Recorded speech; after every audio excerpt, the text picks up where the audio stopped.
11 key shift of PPPM with implications.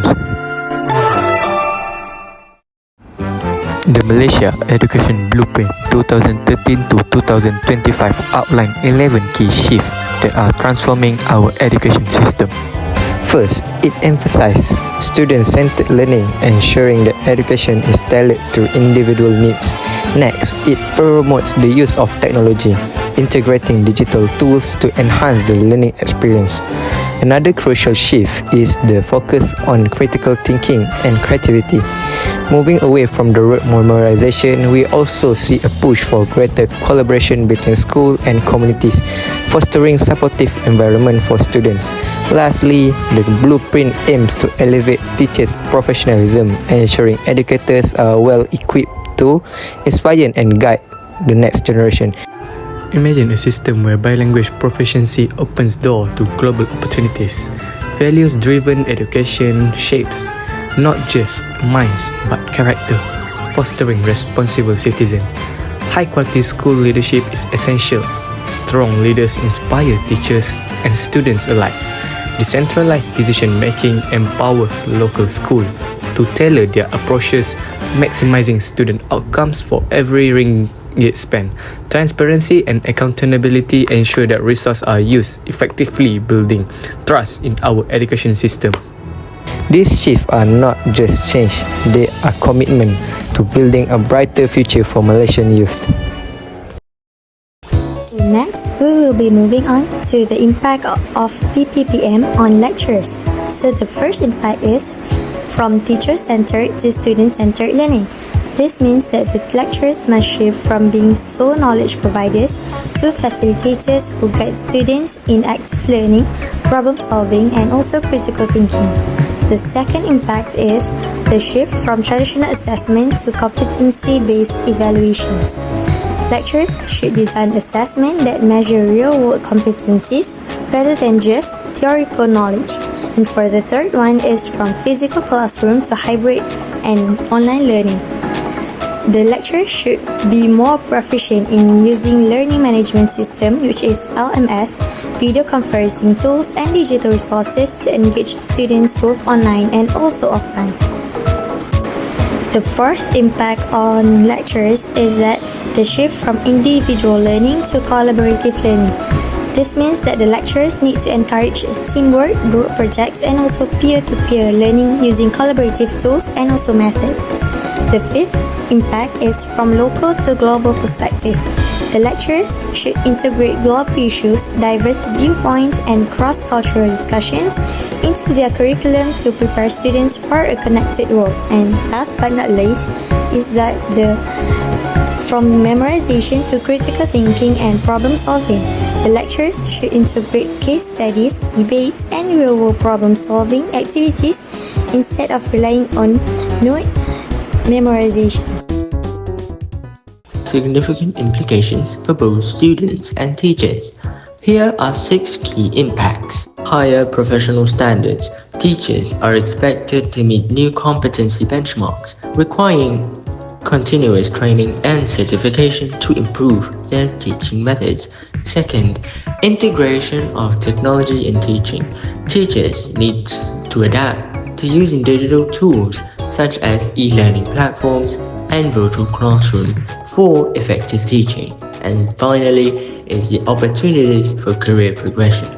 With structured career pathways, teachers have clearer opportunities for promotions and professional growth, encouraging lifelong learning. For students, first, enhance learning outcomes. With a focus on higher order thinking skills, HARTS, students are expected to develop critical thinking, problem solving, and creativity, moving beyond rote memorization. Second, bilingual proficiency. The emphasis on English and Malay ensures that students are competent in both languages, increasing their competitiveness in the global market. And for the final one is equal access to quality education. Students from rural and underprivileged backgrounds benefit from better school infrastructure and teaching quality, reducing the education gap. The next point is implication on system.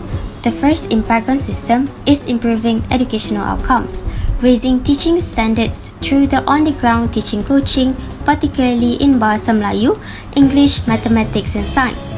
Number 2, strengthening curriculum and STEM education. Enhancing STEM education by improving the curriculum, teacher training and blended learning models. Rolling out a national type school Bahasa Melayu primary school standard curriculum for students whose first language is not Bahasa Melayu. Number 3, parental and community engagement. Encouraging greater parental involvement through homeschool agreements and enhanced role for Parent-Teacher Association, PIBG. Number 4, school leadership and teacher professional development, raising teaching standards through the on-the-ground teaching coaching, particularly in Bahasa Melayu, English, Mathematics and Science. Number 5, decentralization and school autonomy, granting greater decision-making power to state and district education officers to improve localized school management. Number 6, equity and inclusion, closing the urban-rural education gap by investing in underperforming schools, strengthening support for students with special needs through increased funding and specialized programs. Moving on to impact on pre-service teachers. First, increased competition for teacher training programs. Stricter entry requirements mean fewer students will qualify for teacher training. This could discourage some from pursuing teaching careers and reduce the number of applicants. Second, greater pressure to perform. Higher academic and competency expectations may increase stress and workload for pre-service teachers, requiring them to develop stronger academic and teaching skills to graduate. Third, better prepared graduates. With increased practicum training and competency-based assessments, new teachers will enter the profession with better practical teaching skills, reducing the learning curve when they start working. Fourth, shift towards performance-based career progression. Instead of promotions based on tenure, new teachers will need to prove their effectiveness through student outcomes and teaching quality, which could create a more competitive work environment. Fifth, need for continuous professional development, CPD. Pre-service teachers must develop a mindset of lifelong learning since their career progression will depend on ongoing training and skill development. This may require them to invest more time and effort beyond initial teacher training. Sixth, potential decline in teacher candidates. If the entry bar is too high, fewer students may choose teaching as a career, leading to potential teacher shortages in the future, especially in rural areas. Seventh, enhanced career opportunities and specialization. The introduction of leadership, master teaching, and subject specialization pathways allows for diverse career growth. Pre-service teachers will need to carefully plan their career trajectory early on. Eighth, higher expectations from schools and employers. Schools will expect new trained teachers to perform at a higher standard from day one, meaning pre-service teachers must adapt quickly to real classroom environments.